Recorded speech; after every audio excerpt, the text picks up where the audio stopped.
Yeah, hi and welcome to this new video on my channel for showing you what the PPA tool is. The PPA stands for Post-Production Analytics, and as the name says, it's a tool for logging and reporting your work you're doing in Davinci Resolve. That means there's a basic logging tool running on your workstation, and this logs all your work you're doing in Resolve. It logs in which page you are, in which project you are, in which timeline you are, and how many time you've spent there. There are a bunch of other data which the tool is logging. This I will show you later what this is in detail. But for the moment, it's basically a time tracking, logging and reporting tool, and it also works not just on one workstation, on your local workstation where you're doing your Resolve edits. It also works in a larger post-production facility or studio where you have a lot more editors working at the same time in Davinci Resolve. It also logs every workstation on your local network. So you can add up to 20 at the moment, later maybe more, up to 20 workstations at the same time, and they will all logged into one big database where you can search for specific criteria like how many time did we spend in a specific timeline or a specific project and in a specific page. For example, if you want to know how many time a colorist has spent in the color page for a specific project within a certain time range, no problem. Just add your filter rules. I'll show that later how this will work. And you can get a report of what he has done in this time range, in this project, in the color page, or in the Fairlight page, in the edit page, whatever. So, yeah, let's dive in. And first of all, you will see this little menu bar tool. And the first thing you're gonna have to do if you want to run through this setup is running the setup assistant. This thing is like this. The short welcome screen. You can just continue here, and then you have to choose between the single user or studio version. Single user means you are tracking and logging the data on this machine where you're just working on. Studio means you're defining one workstation as a host, and then all the other workstations in your facility will log to the host. I will explain that later, but for now we're going with the studio version. Continue with studio, and then it is important to give a username. That means if the data gets logged, every entry in the log data is tied to a user. So you have always control or always an insight on what data is created or logged from which user. So that's what we're doing here. We give other username. This is for now Daniel M3. This is my machine. You can of course configure a workstation name. This is also logged from the PPA. So if we have done this, we can define if this Mac is the host, and in this case it is, or if we want just to connect to another or to an external host on your local network. So in this case, this Mac is my host. And now we've done the setup. You get a brief overview of what the data is. A very important thing in this case, if you're going to use the studio version, this is your local IP, and this is where all the other clients in your network have to use this as a target for collecting the data. yeah, that's it basically. If we can finish the setup, here all our data we've done, and now we can open the Studio dashboard.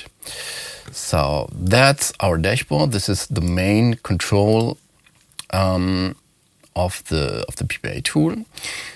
In this dashboard, you'll get a nice overview of what is happening in your studio or on your local machine if you only have this single user version. The single user version is exactly the same view as in the studio version, except you only will see your local user, not all the other users you have. I can switch in the studio version here between local user, then I only see this local user, and this is what you see in the single user version only. But in the studio version you also can see all your users on the network, or all users, that means local and network users. Yeah, and to show you what happens if we start Davinci Resolve. Now this is I switch to local user mode. This is a little bit cleaner. So this is my workstation here where I'm sitting at in front of, and as you can see, Resolve is inactive now because it's just sitting in the background and waiting of someone who wants to work with it. I'm opening it, bringing it in the foreground, and as you might see, this status has changed from inactive to active, and we can see what is happening. This is our project which is open at the moment. This is the timeline we're in, and this is the page we're in. And now the logger is in the background logging what you're doing. So if you're doing some edits, it will log this and write this into the database. So of course it will also detect when you change the page. I'm going to color, and as you might see, this will switch soon into the color page here, and of course all the other pages also. We're going to Fairlight, this will switch to Fairlight. So it will detect in which page you are, and yeah, what you are doing and how many time you're spending there. So in my opinion, most important view is the studio sessions, or my sessions in the single user version, but it's basically the same. You here have an overview of all the sessions, all the Davinci Resolve work that is logged by our logger. This is just a table of what has been logged. You can define what you want to see in this table. For example, if you don't want to see the workstations here, or maybe custom tags, I'll come to this later in another video. You just want to see yeah, what for you important data. Then you have this overview. And now the very mighty thing is here, you can add rules for this view. As I'll do this here. And if I only want to see what has happened in a project, let's say for the baskets, I add baskets, apply this rule, and then only my edits I have done in the baskets project, the EPG baskets, is shown here.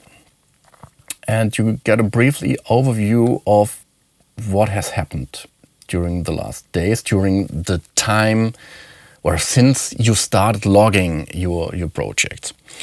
Yeah, and in this row we have a little overview over what is shown here.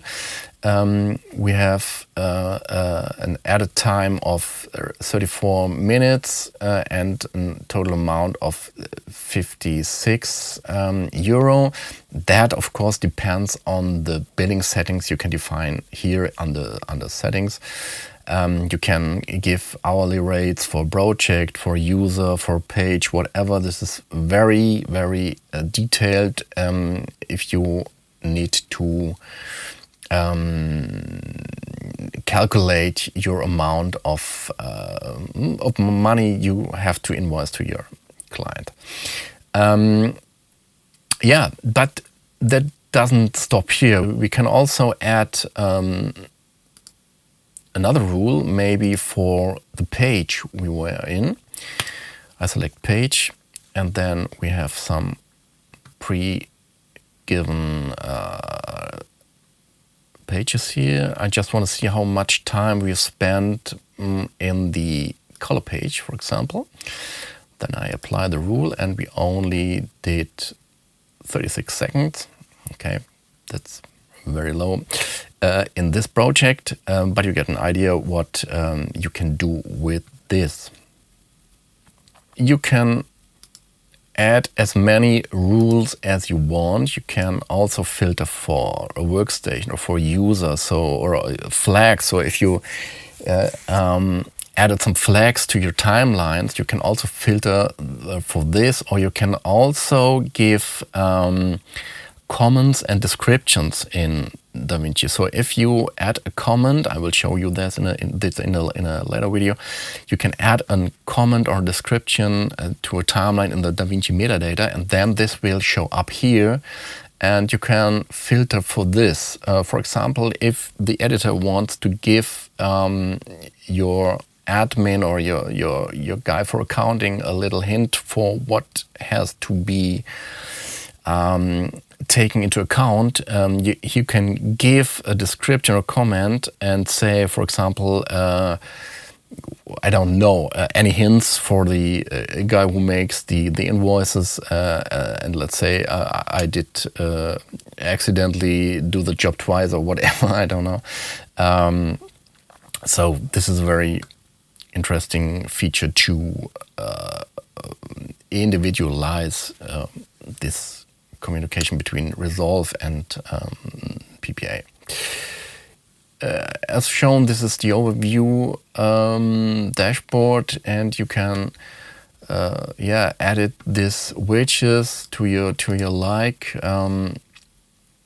Did I say widgets? I mean widgets, of course. So in this overview, you can in the dashboard view, you can edit these widgets by activating and deactivating them here. There's a bunch of widgets you can choose from.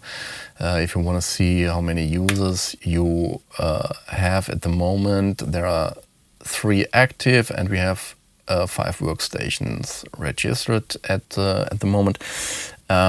Or if you want to edit the view, you can also display a comparison period. You can say compare it, the number of sessions. In this case, this is the sessions view. You can compare this number of sessions with a previous period, with the previous week, previous month, or whatever. And then it will display this comparison here. Also this in the amount, total amount widget. So there is no data from last week because I started the database some days ago, and there's no old data which we can compare to. So there's no meaningful data at the moment. But over the time, you will fill your database with a lot of data if you have the logger running, and then this will give you a great overview of what is happening over time in your studio on your workstation. Yeah, we have some other views here. This is the projects view. There you can see which projects in the last time were opened and what has happened in them. For example, you can see in this project, the Wolfcraft project, we did a lot of work in the edit page, in the color page, and a little bit in the photo page, and so on. And then we have the user page. This is an overview over your active users in the studio. Of course, in the single user version, you will only see one user here. Yeah, and then we have the reports where we can export the filtered data, for example. So if you go in the studio session and make a specific report or export report of a specific project you want to track, then you can export this in the moment as a CSV, PDF, and other export formats will follow later. You can also export a dashboard screenshot if you like, or project reports for focused on projects and whatever. Yeah, these are some features which are not available at the moment. They will follow later. What is implemented at the moment in a very early stage is this add jobs or this nodes to-do list. This will also be very useful in the future when we add the export trigger or open API thing. So you can trigger external project management tools like Monday, Notion, Asana, HubSpot, whatever. So you can add jobs, to-dos, and connect them with the collected data and trigger them if a special parameter happens. For example, you can say if the amount of work time in a specific project reaches value X, then send a notification by email or trigger an event in my project management tool or whatever. So you get noticed, for example, if you spend too much time in a specific project and you can't, or you have to talk to your client before you proceed with it. Yeah, this will come into future releases. This is right now we have a basic implementation, but it's not triggering something external at the moment. You can add, I don't know, call client for review or something here. So then we can assign a user from the project. We can assign one of the active projects we're working on, maybe this baskets thing, and also add the specific timeline. We can set a due date, remember me, on the 13th. And yeah, as you might see, this is planned for future version. This trigger, if this happens, then do this. This will come later in a later version. But when this is working, I think this is a very useful tool for managing your projects and handling with your clients or internal things. Yeah. So yeah, that's it for the moment. Of course, sorry, I forgot the settings page. Here you have some general settings which you might have done in the setup assistant. General settings, sync network. You can define in which mode you're working, on local mode or in the network mode. Auto sync is very important to enable this, so that remote clients on your local network will automatically sync to the host. Yeah, this is the studio settings. Here you can see all your IP and network settings you have to work with, but don't care too much about this if you have set up the setup assistant as shown at the beginning of the video. Everything is fine. Yeah, then we have the billing setting. I've mentioned this in the video.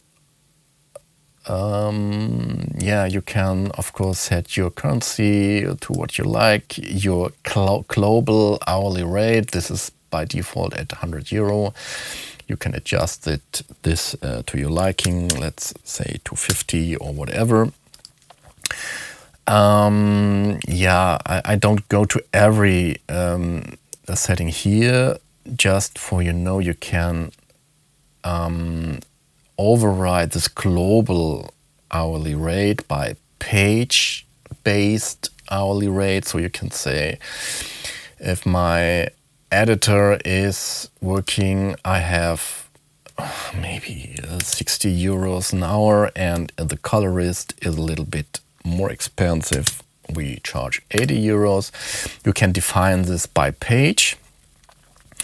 And you can also define the hourly rate by users. So let's say if you like to charge your senior colorist with a special rate, for example 120 euro, because he's a very experienced and very good colorist, then you can do this here. Or if your junior is only charging 20 euros, you can also add this. Then this will take into account on your reports. If you remember the rule thing in the sessions view, the calculation of the rates will then based on the settings you've done here. You can also, if you like, set project billing rates. So if you say the baskets is a client where you have agreed on very low rates, you can say the global rate for this project is only 20 euros per hour.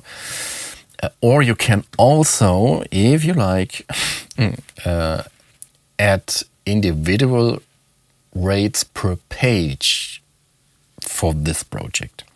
So this is very detailed, if you like, but you can also override this if you say we only want to use the global rate. So then all the other things here are ignored, and you're only accounting or only calculating with this rate. But otherwise, if you like, you can go very deep and define it as you like. One interesting thing we have also is this custom tags thing. You can define custom tags for your internal communication. For example, if you add some things like this needs review thing for a green, or invoice it to client, or maybe this is a private project,